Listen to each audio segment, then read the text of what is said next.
¿Qué hacía exactamente Ayrton Senna para ser tan increíblemente rápido? ¿Era solo un don natural o había algo más? ¿Una técnica especial? ¿Una especie de conexión única con la máquina que lo convirtió, para muchos, en uno de los mejores pilotos de la historia? Pues bien, amigos, hoy vamos a examinar con lupa su estilo de pilotaje, cada detalle, cada aspecto que lo hacía volar sobre el asfalto. Porque sí, la intención es clara, vais a comprender por qué Senna no solo era rápido, era Senna. Y creedme, después de esto veréis la Fórmula 1 con una nueva perspectiva. Vamos a meternos de lleno en el corazón de su pilotaje, porque amigos, la mejor forma de describirlo es decir que es una combinación de talento, agresividad controlada y una conexión casi mística con el monoplaza. Senna no era un piloto convencional, los que le conocían se referían a él como un competidor feroz en pista y un ingeniero intuitivo. Y todo comenzaba mucho antes de que se apagaran las luces del semáforo. Suena lo de siempre, ¿verdad? La preparación lo es todo, pero en el caso de Ayrton, esto significaba llevarlo a un nivel de dedicación asombroso. Imaginaros esta escena, finales de los años 80, en el pit lane, la tensión es palpable, los motores rugen y Senna, en medio de todo este bullicio, era capaz de encontrar una calma interior, de controlar sus pulsaciones, de alcanzar un estado de concentración casi absoluto.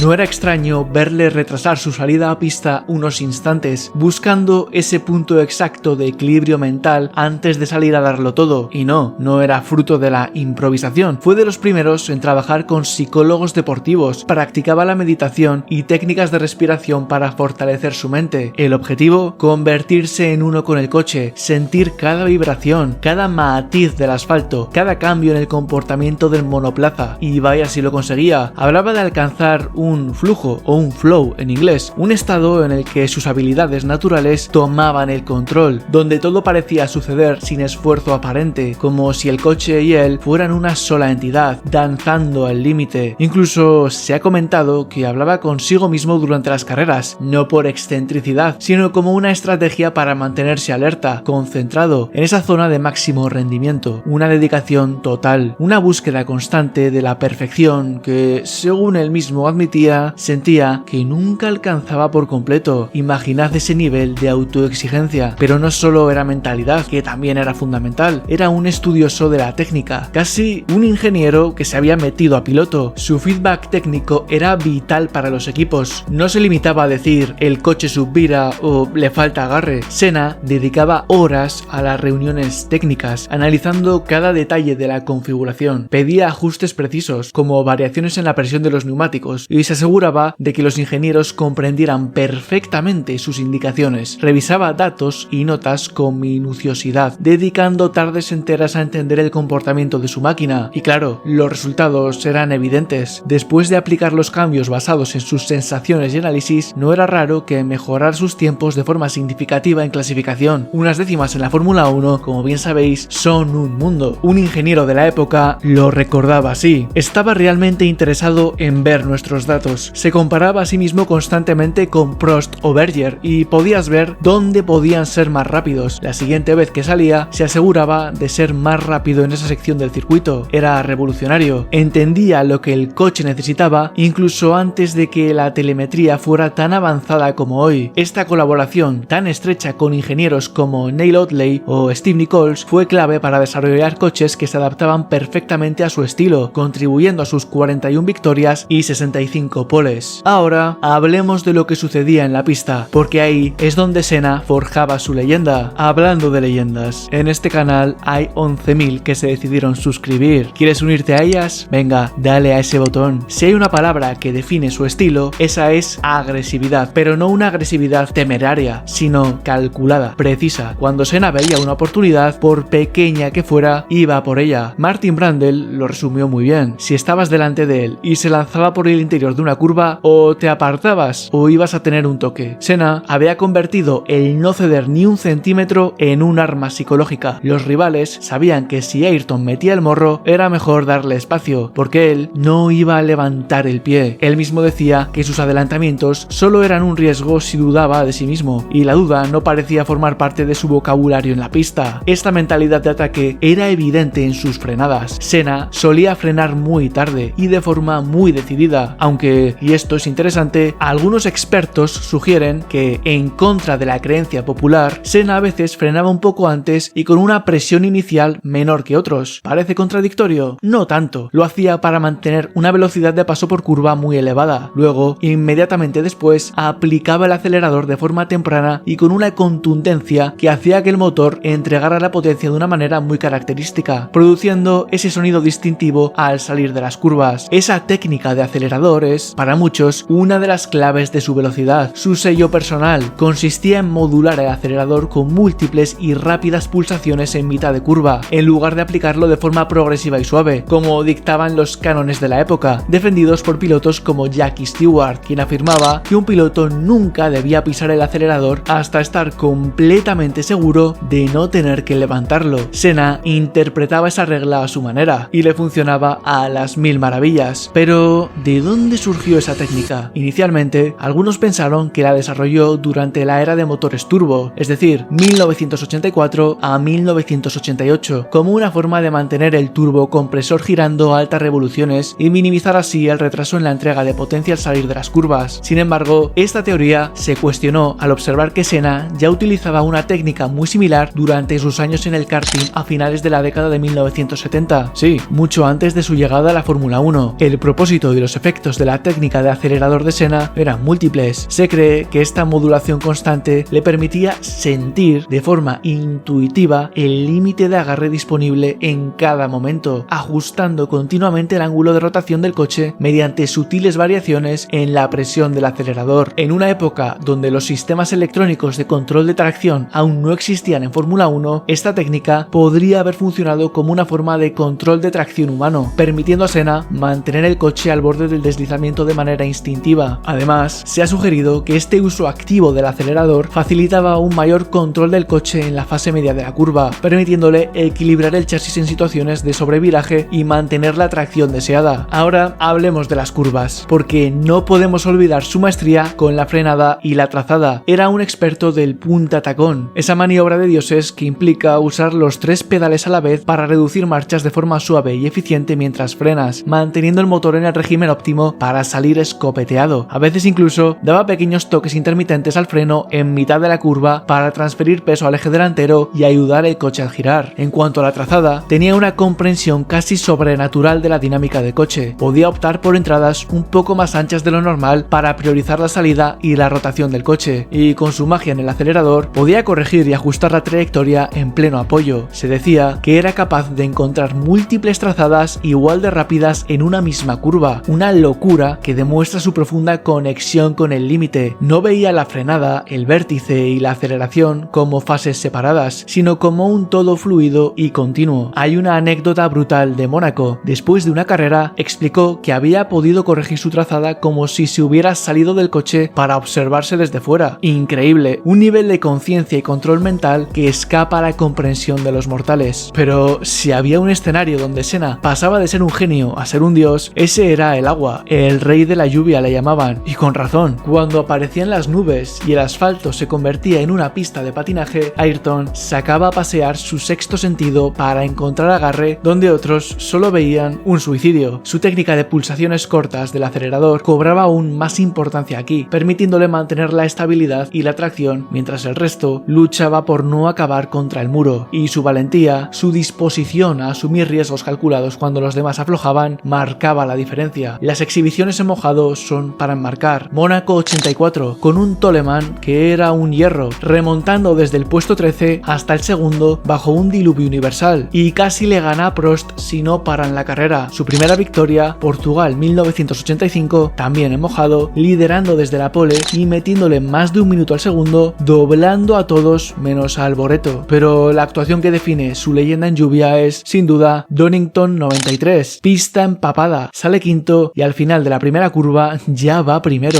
habiéndose merendado a Schumacher, Hill y, como no, a Prost. Una maldita obra de arte. Él mismo lo resumió: no puedes adelantar a 15 coches en tiempo soleado, pero puedes hacerlo cuando llueve. Para él, la lluvia no era un problema, sino una oportunidad, y esta agresividad en el ataque se complementaba con una defensa numantina cuando tocaba. Que sí, que era un depredador, pero también sabía cerrar la puerta como nadie. Mónaco 92 es el ejemplo perfecto. Últimas vueltas, Mansell con gomas frescas gigantescas recortándole una barbaridad pegado a su culo, y Senna R que R, defendiendo el liderato sin un maldito error, aguantando la presión y llevándose la victoria por un suspiro, una de las mayores exhibiciones de conducción defensiva que se recuerdan en el Principado. Pero Senna no era solo gas y manos, era estrategia, era cabeza. En sus inicios en la Fórmula 3 se sacó de la manga una táctica de listillo, tapó la ventilación del radiador de aceite con cinta para que el aceite cogiera temperatura antes, así podía apretar desde el principio, aunque luego tuviera que quitar la cinta en marcha. Su capacidad de adaptación era legendaria, ganó carreras con problemas mecánicos que habrían hecho abandonar a cualquiera, con una sola marcha o incluso sin frenos delanteros, ajustaba su estilo y a correr, una conexión increíble con la máquina, y luego estaba esa precisión casi enfermiza. La anécdota del muro de Dallas es para alucinar. Pat Symonds, su ingeniero en Toleman, cuenta que Senna golpeó un muro, rompió una rueda y juró y perjuró que el muro se había movido. Symonds, escéptico al principio, fue a mirar y... ¡madre mía! Un impacto previo había desplazado el bloque de hormigón unos milímetros. Senna, que iba rozando el muro vuelta tras vuelta, notó esa variación mínima. De locos. O la clasificación de Mónaco 88. Pole con 1,4 segundos de ventaja sobre Prost, su compañero en McLaren. Una eternidad en Mónaco. Las imágenes on-board eran para alucinar. Un control sobrehumano, lanzando el coche a milímetros de las barreras. Él mismo admitió haber estado muy por encima del límite, pero sintiendo que aún podía dar más. Esta precisión, esta capacidad para operar al límite de forma constante, era un arma para él. Alain Prost, su archienemigo, reconocía su inmensa habilidad, aunque también su agresividad y su disposición a jugársela. Gerald Berger, su compañero en McLaren, alucinaba con su concentración. Dijo esto: una vez que Senna estaba enfocado, parecía entrar en otro mundo, sin sentir dolor ni estrés. Damon Hill lo describió como alguien capaz de alcanzar un estado mental casi trascendental. Jonathan Palmer, probador de McLaren, se quedó de piedra con la velocidad de Senna en curva, atribuyéndola a su técnica única con el acelerador. Los ingenieros destacaban su uso del acelerador, su precisión y su sensibilidad para entender el coche. Ron Dennis, el jefazo de McLaren, siempre admiró sus principios y sintió que Senna le había hecho mejorar como gestor. Ayrton Senna pilotaba con una intensidad feroz. Primordialmente era un piloto de ataque, un kamikaze con cerebro, pero cuando tocaba defender se convertía en un muro infranqueable. Cada detalle, desde cómo sentía el coche hasta cómo preparaba su mente, estaba enfocado a una sola cosa: ser el más rápido. Su legado va más allá de los números, está en la inspiración que generó, en los cambios de seguridad que su trágica muerte impulsó y en la huella imborrable que dejó en cada aficionado que tuvo la suerte de verle volar. Amigos, ahora os toca a vosotros. Quiero saber vuestra opinión. ¿Creéis que Ayrton Senna es el mejor piloto de la historia? ¿Qué opináis de su estilo de conducción? Si hay algo que he destacado en el vídeo de hoy es la mentalidad del brasileño. Os invito a conocer conmigo los detalles de la mentalidad de otro gran piloto que tenemos hoy en día, Oscar Piastri, en el vídeo que aparece ahora en pantalla. Nos vemos ahí dentro. Un saludo.